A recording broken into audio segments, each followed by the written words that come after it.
Assalamualaikum viewers, how are you? My name is Muhammad Zohaib Tanwir and you are watching Zebi Association channel. Today lectures we learn construction and hydraulic machineries. सबसे पहले start करते हैं introduction से कि construction and hydraulic machineries होती क्या हैं और उसके बाद उसके पर्पस और उसके बाद उसके यूजेज और उसके बाद डिफरेंट मशीनरीज जो कि यूज़ होती हैं हमारी कंस्ट्रक्शन में.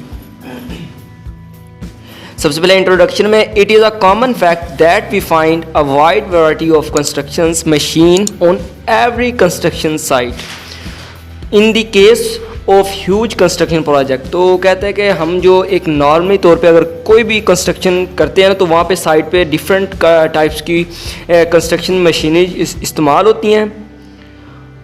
Proper use of appropriate equipment contributes to economic quality, safety, speed and timely completion of a project. तो यहाँ पे वो डिफरेंट इसके हमें इससे बेनिफिट्स हासिल होते हैं जो कि हम कंस्ट्रक्शन मशीनरीज इस्तेमाल कर रहे हैं. तो सबसे पहले देख ले इकोनॉमिक. तो यहाँ पे देख ले अगर हम कोई भी वर्क है अगर हम मैनुअली तौर पे उसको करें तो हमारा जो भी ख़र्चा अखराजात है काफ़ी ज़्यादा बढ़ जाते हैं. अगर हम उसको मशीनरी की मदद से करें तो काफ़ी लेस हो जाता है वहाँ पे. जिस तरह अगर कोई एक्सीवेशन कर रहे हैं तो वहाँ पे भी सेम इसी तरह होगा. और उसके बाद क्वालिटी में देख लें तो क्वालिटी भी हमें अगर हम कोई भी काम को मशीनरी से कर रहे हैं तो अच्छी क्वालिटी होगी और अगर मैनुअली तौर पे करें तो हमें वो क्वालिटी हासिल नहीं हो सकती. उसके बाद सेफ्टी. तो यहाँ पे सेफ्टी भी काफ़ी ज़्यादा होती है अगर मशीनरी से हम कोई भी काम कर रहे हैं. और स्पीडली एंड टाइमली कंप्लीशन. तो हमारा जो भी काम होता है वो जल्दी से कंप्लीट हो जाता है in time. Equipment are used for highway, railways, airways, irrigations, building and power project. तो यहाँ पे जो इक्विपमेंट हम इस्तेमाल करें वो डिफरेंट किस्म के प्रोजेक्ट में इस्तेमाल होते हैं. जिस तरह हाईवे बना रहे हैं, रेलवेज़ बना रहे हैं, एयरवेज़ बना रहे हैं, इरिगेशन, कैनाल वगैरह. तो ये जो इक्विपमेंट है इन डिफरेंट प्रोजेक्ट में इस्तेमाल होते हैं.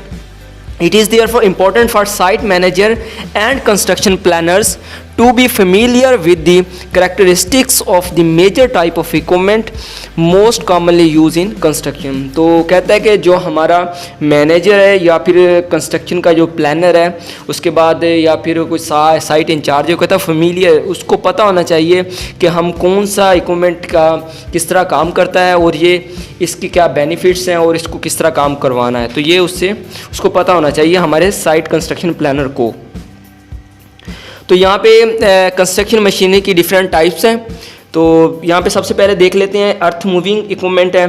उनमें डिफरेंट टाइप्स के इक्विपमेंट आ जाते हैं. Excavator, backhoe, power shovel, drag line, clamshell, bulldozer, scrapers, tractors, trenchers and graders, loader.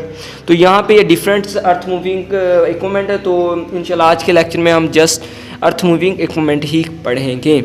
तो नेक्स्ट कंस्ट्रक्शन व्हीकल्स. तो ये यहाँ पे कंस्ट्रक्शन व्हीकल्स आ गए, मटेरियल हैंडलिंग इक्विपमेंट आ गए और उसके बाद कंस्ट्रक्शन इक्विपमेंट आ गई. तो ये वाला इंशाल्लाह नेक्स्ट लेक्चर में हम पढ़ेंगे. तो जस्ट आज के लेक्चर में अर्थ मूविंग इक्विपमेंट ही पढ़ेंगे.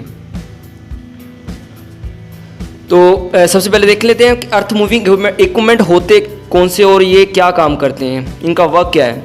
अर्थ moving equipment is used in the construction industry to shift large amount of earth. तो यहाँ पे कहते हैं कि जो इंडस्ट्री में कंस्ट्रक्शन में अर्थ मूविंग इक्विपमेंट होते हैं वो क्या काम करते हैं, वो हमारा जो भी अर्थ होता है उसको शिफ्ट करने के लिए. अब मिसाल के तौर पे हम कोई डिगिंग कर रहे हैं, कहीं किसी जगह पे गड्ढा हमने खोदा है तो वहाँ से जो मिट्टी हमें हासिल होगी उसको हमने एक जगह से दूसरी जगह लेके जाना है. तो उसके लिए ये जो इक्विपमेंट है इस्तेमाल होंगे अर्थ मूविंग इक्विपमेंट.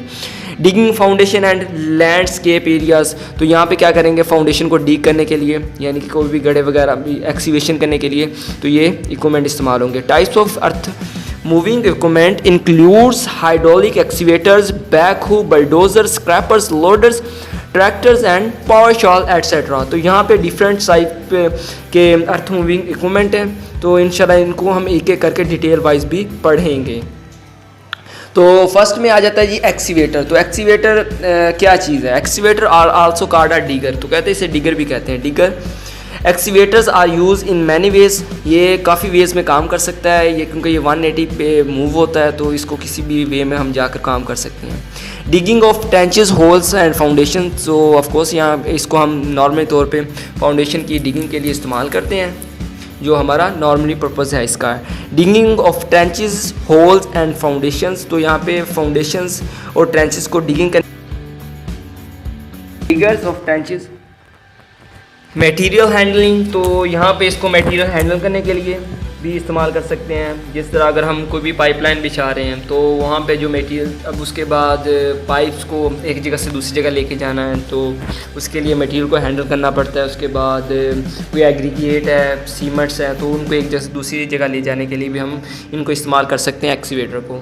उसके बाद फॉरेस्ट्री वर्क, यानी कि कोई भी फॉरेस्ट में जंगल वगैरह का कटाव कर रहे हैं तो वहाँ पे जो ट्रीज़ वगैरह उनको एक जगह से दूसरी जगह लेके जा सकते हैं उनकी। उसके बाद डिमोलिशंस, तो इसके लिए क्या करते हैं कि कोई भी बिल्डिंग है उसको अगर हम गिरा रहे हैं तो उसके लिए भी ये इस्तेमाल होते हैं। वहाँ पे बलडोज़र भी इस्तेमाल होते हैं और एक्सीवेटर भी इस्तेमाल होते हैं। रिवर डिगिंग एंड स्कॉरिंग के लिए भी, यानी कि अगर हम सिल्ट वगैरह हमने निकालनी है किसी रिवर से तो वहाँ पे भी ये हमारा एक्सीवेटर काम आएगा। तो यहाँ पे देख लेते हैं एक्सीवेटर की, आपको फिगर नज़र आ रही है। तो यहाँ पे इसके डिफरेंट पार्ट्स हैं, तो यहाँ पे एक एक पार्ट्स को हम डिस्कस कर लेते हैं। सबसे पहले ये देख लें नंबर 1 पे, तो यो नंबर 1 पे इसे कहते हैं व्हील बोगी। और उसके बाद सेकंड पे है तो इसे कहते हैं टर्न मैकेनिज़्म, जो सेकंड पार्ट है ये वाला। और थर्ड पे जो इसे कहते हैं स्लीवरिंग अपर मशीन्स कहते हैं। और जो 4 नंबर पार्ट है ये वाला, इसे बूम कहते हैं, इसे आर्म कहते हैं। उसके बाद इसे बकेट कहते हैं। उसके बाद जो इनके साथ सिलेंडर लगे, अगर बकेट के साथ सिलेंडर का लगा है इसे, उसके बाद इसको बकेट सिलेंडर कहेंगे। जो आर्म के साथ लगा है उसे आर्म सिलेंडर कहेंगे, जो बूम के साथ लगा है उसे बूम सिलेंडर कहेंगे। तो यहाँ पे इसके डिफरेंट पार्ट्स आ गए।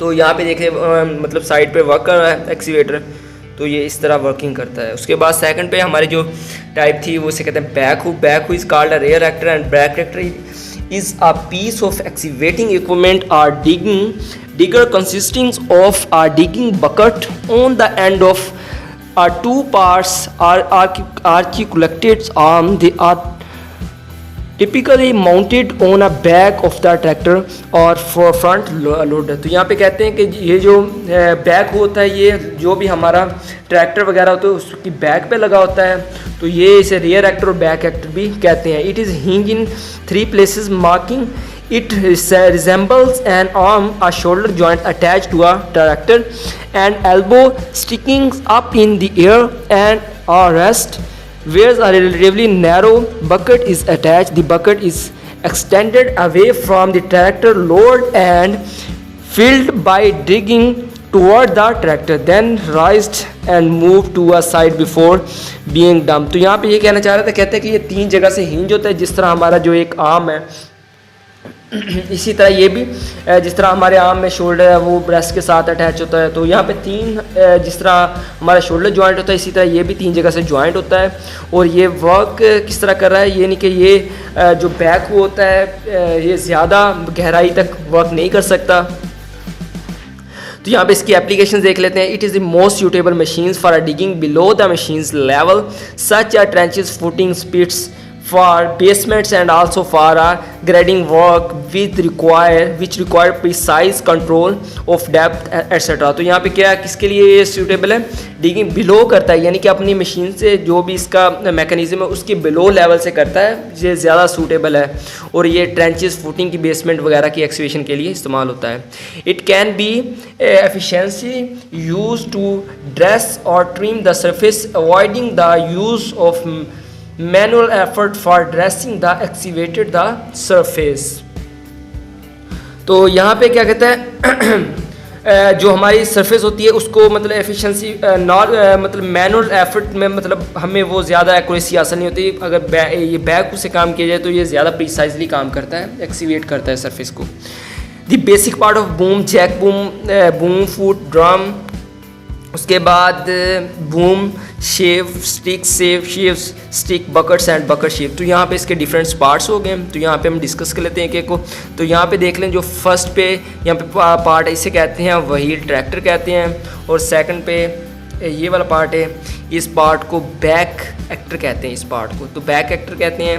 तो थर्ड वाला इसको आर्म कहते हैं। तो यहाँ पे ये है एक ही चीज़, मगर इसको इन्होंने दोनों साइड से हमें व्यूज़ दिखाए हैं इसके। ताकि क्लियरली हमें क्लियर हो जाए।